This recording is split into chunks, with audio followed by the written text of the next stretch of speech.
After playing the new Persona Cash Grab, I realized its main villain, known as the Subway Slammer, massively parallels Gojo Satoru from JJK. This parallel lies in where these two figures are in their strongest environments. For one, with Gojo JJK, he is stated to be the strongest when he's alone and isolated, as his abilities are destructive, and his opponents are usually much weaker than him. Contrasting this, we have the Subway Slammer from P5X, who is strongest when he is surrounded in a subway. And with this monumental dynamic between these two extremely notable figures, it got me thinking, what would happen if these two forces collided in an environment that somewhat resembles that of a subway? More specifically, what would happen if the Subway Slammer was placed in the Shibuya incident and was tasked with sealing Gojo with the prison realm? Could the Subway Slammer do it? Could the Subway Slammer seal the strongest sorcerer from everyone's favorite mediocre shonen show, Jujutsu Kaisen, inside of Shibuya subway station? Well, in order to figure that out, we first have to enter a gay power scaling segment.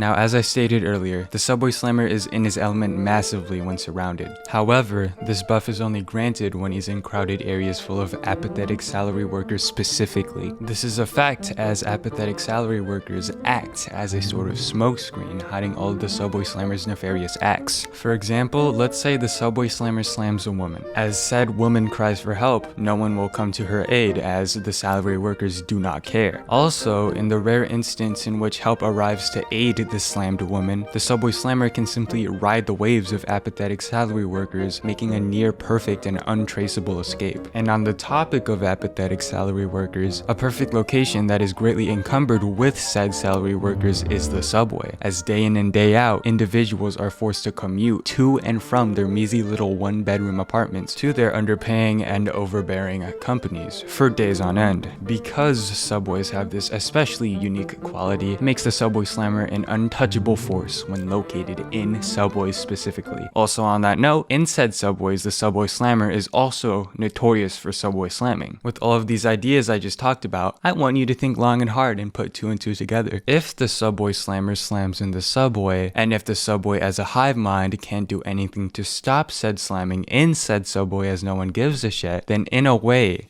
isn't the Subway Slammers for the slamming? Anyway, now that we have a good overview of why the Subway Slammer is so good at slamming in subways, let's do a quick VOD review talking about the Subway Slammer's stats. Alright, first and foremost, we're going to talk about the oh so notorious strength feats of the Subway Slammer. So I first want you to take a look at the first person the Subway Slammer slams here. So right here, he effortlessly brushes off a strong man who is walking forward, brushes him off effortlessly with no resistance whatsoever. And then right here, he goes for the slam. Let's see how far she gets slammed. Over the bridge, and she falls over the bridge, and she falls into the train tracks, and she's left unconscious. This is a future Persona user, by the way. So the Subway Slammer is capable of one-shotting individuals, slamming them over at least 4-foot tall railings, and instantly knocking them out within one single blow. He's pretty strong, I would have to say. And the Subway Slammer is not only extremely powerful, he's also extremely fast as a character. So I'll go ahead and show you this scene right here. Before the scene plays out, I want to give some context. So right here, this is the unisex bisexual main character of Persona 5 Phantom X. There's a scene previously that I'm going to play on screen right now where he fights parallel with a Joker who is more experienced than him. He fights parallel. Based off of that feat, their speed is at least somewhat relative, right? So as they were fighting parallel with one another, it's also notable to note that in the early to mid game, base Joker is at a base faster than light right here. He has light speed reactions and combat speeds. And by the way, this is with early to mid game Joker. The Joker that was shown in the fight scene, that is probably a Joker from later into the game because he's so wise and he's acting like he's so much better than a unisex MC. But even if we just lowball, we say it's base early to mid game Joker who has faster than light speed feats, he's still fighting parallel with him. So let's take note of that, right? This guy has faster than light speeds and perception. Now let's take a look at what the Subway Slammer does to him right here. Boom. perception blitzed. From our POV, he basically disappeared off of the screen. And mind you, this crowd is not crowded at all. There's barely any NPCs around for the Subway Slammer to use to block his vision. This, to be completely frank, to be completely honest, it's not even comprehensible how fast he is in the scene. God damn it, I'm actually losing my mind. And that basically summarizes the Subway Slammer's stats. But before we move on, I want to talk about some anti-feats that may come in the narrative of the Subway Slammer story. For one, the Subway Slammer only seems to target women and children, alright? And this could be used to say that the Subway Slammer is too scared to slam men because he's scared of their strength and such, but it was obviously disproven right here where the Subway Slammer effortlessly brushes off a man, alright? He effortlessly brushes them off. This feat basically proves that he doesn't slam women because they're vulnerable. He slams women just for the fun of the game. He gets more pleasure out of slamming them in the subway. Take Sukuna for example. When he was first reincarnated, the first line he said was, "The women and the children, I'm going to eat and massacre all of them." And this guy, he's like the strongest in JJK, and he slams a woman specifically, similar to the Subway Slammer. So the fact that the Subway Slammer slams a woman is not an anti-feat. Now let's actually move on now. Gojo has blue, red, purple, infinity, teleportation with strict parameters, and domain expansion. He also has good eyes. He can do this because of his magical gay shonen power system. I won't go into any more detail because there are probably better videos on this internet in which we live in that explain it better, but just know JJK Gojo's abilities are extremely destructive, and conveniently, when placed in Subway-esque scenarios that may possibly have Subway Slammers present, there is a 99% chance he won't use domain expansion. And also, due to the destructive nature of Gojo's other abilities, there is also a guarantee that he will not use these abilities in convenient scenarios that are also very Subway-like. And also due to the completely tragic statement that makes all JJK power scalers cry in their sleep, Gojo is at a maximum capped at Mach 3 in terms of speed. This statement is in a reference to Curse Naoya, mind you, with the vengeful curse buff, a body with anatomy built for speed with multiple minutes of buildup mixed in with an awakened technique that at a base is already faster than the fastest disaster curse and second to Gojo in terms of speed. While Gojo is most likely able to surpass the Mach 3 statement speed with his instant teleportation, that doesn't matter because that technique requires preparation. And also, while Gojo can enhance his speed with blue to potentially surpass Mach 3, it is also notable to note that in notably convenient Subway-esque scenarios that may or may not have Subway Slammers present, Gojo cannot use blue enhancement as it is too dangerous to surrounding individuals. And even more on the topic of Gojo's speed specifically, after Gojo's technique was freshly burned out, it took him roughly 300 seconds to kill 1,000 generic monsters, which is equal to 3 monsters per second, which is, not gonna lie, not all that fast, especially when compared to certain individuals that have the last name of Slammer and first name of Subway.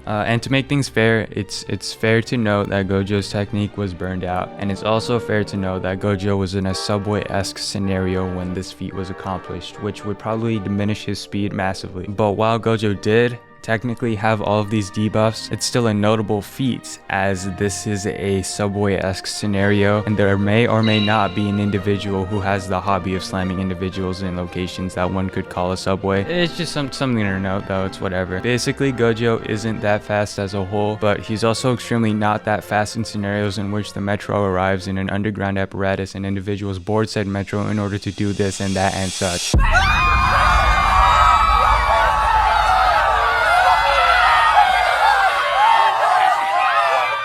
Anyway, with the convoluted power scaling segment out of the way, let's begin now. But before we begin, let's also talk about the scenario so we're absolutely crystal clear, alright?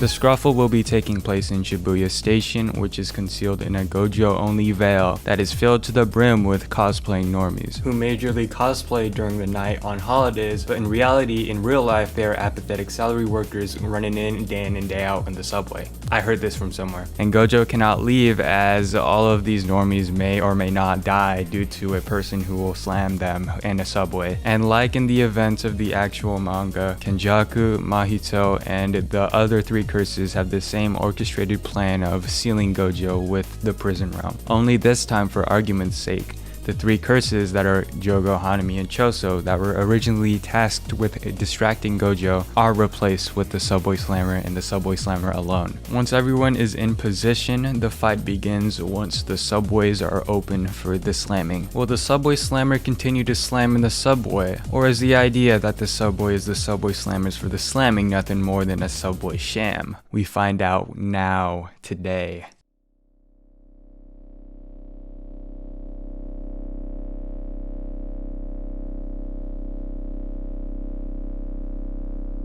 Gojo and the Subway Slammer stand facing one another. If I run away, you're just gonna kill everyone here, right? The Subway Slammer replies, If you run away, I'm gonna slam everyone here, even if you don't. In the blink of an eye, hundreds of Nori cosplayers take up the surrounding area as the floodgates open. For Gojo Satoru, they serve as a hindrance inhibiting the use of a vast majority of his abilities. And as for the Subway Slammer, Wait, he disappeared? remember, against opponents that have feats that massively surpass the speed of light, the Subway Slammer was able to effortlessly perception blitz them in broad daylight, in quite the lightly populated crowd. The scene before us now is in the dead of night, filled to the brim with countless Noris in the most populated subway in all of Japan. And this subway was his for the slamming. I will now slam all of these innocent movie cosplayers, and there's nothing you can do about it! I can't sense him without cursed energy. I have to follow the chaos. Gojo watches as a decent few individuals fly across the subway. As he approaches, he could only catch a glimpse of the atrocities caused by the Subway Slammer. I am the Subway Slammer, and I am in a subway, and I am slamming! Lucky he doesn't look to be dangerous physically, judging by the damages. He just has an overwhelming speed mixed with an untraceable presence, even more so than him. It has to be some sort of heavenly restriction or binding vow. Maybe a technique that sacrifices strength and CE for overwhelming speed? Say cursed energy. Cursed energy. Most injuries aren't fatal, as he is just a regular guy, but the same can't be said for most individuals. Get the hell out of here! It's dangerous! Have a nice test! There is a baby in a stroller on the edge of a staircase. Why the hell are you even here? It's 12 a.m. on Halloween. What kind of mother are you? Okay, for this part, you're supposed to go, I am the, like that. Your mom is calling me, bro. I knew it. Alright. What time is it for you? Do it like you're shouting a cheer. I am the Subway No, scream it Slam. also. He's malice, he's killing people. I am the Subway Slammer. I will slam this baby. You cannot stop me. That's good. Are you getting grounded, Xandra? She's just getting choked out. The Subway Slammer slams the baby. Daijoubu! 私の名前がサブウェイスラムです。ほら、最後です。 The Subway Slammer was too fast for Gojo. Wait, listen. Like that. Bro. Wait, this is so crazy. Okay, good. Yeah, this is a waste of time. I wasted 20 minutes chasing him. He's too fast. Even then, the damage is honestly not all that bad if I ignore that baby. This is obviously a distraction. Alright, we're keeping that perfect. That was so loud. I say it again. I hate that. Mahito brings the transfigured human train, and they kill a bunch of humans and such. Joe. Okay. Frick that. No, just Have you? do it again. Just. No, I don't want Do it to. again. Do it again. Yeah. Perfect. Have you guys gone crazy? Whittling down the numbers of humans is not to your advantage.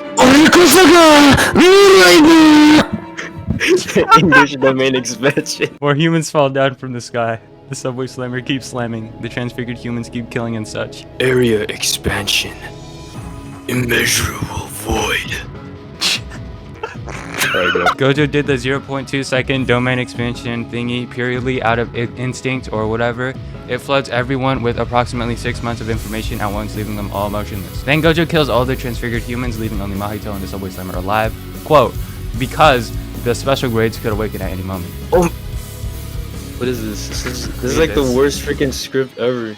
I think I stopped trying here. Go, read. The script is so good. Oh my goodness gracious. I am so overwhelmed by the amount of destruction that has unfolded before my very eyes.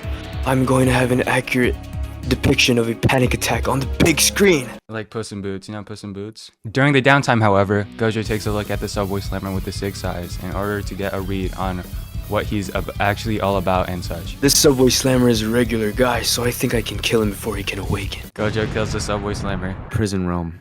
Open. Gojo stares at the prison realm for 1 second, which is apparently like multiple minutes in his brain. An extremely convenient Gojo superpower that also aligns perfectly with the random ass restriction the plot realm has, which requires the prisoner to stand still for 1 minute. But like, it's not real minutes, only the amount of minutes that passes within the brain of the said prisoner. Yo, Satoru. My 6 eyes knows you're not ghetto, but my soul says otherwise. Kenjaku does the brain thing. You big idiot.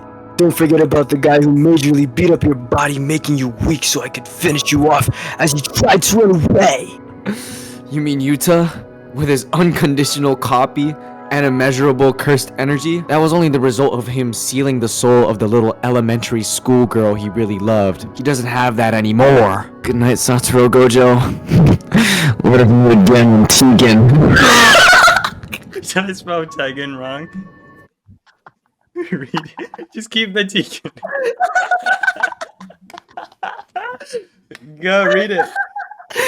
When Tegan counters my plot realm with the back of the plot realm. Alright, that's cut. That's action. That means yes. The subway slammer can in fact slam Gojo in the subway. It is a proven fact. Gojo is too slow, and he's too slow, and that's pretty much all he needs to for the subway slammer to just be absolutely untouchable. Remember that faster than light speed feat calc that I did? Yeah, that is real, and he's too quick for Gojo. What else? Without Mahito though, I don't think he can. He probably can. You know what? He probably still can even without Mahito. This and that and such. He definitely cannot do it if Kenjaku is not there though. But come on though, it's like he's like the core of the whole plan. So you kind of had to include him here in this scenario. Come on now.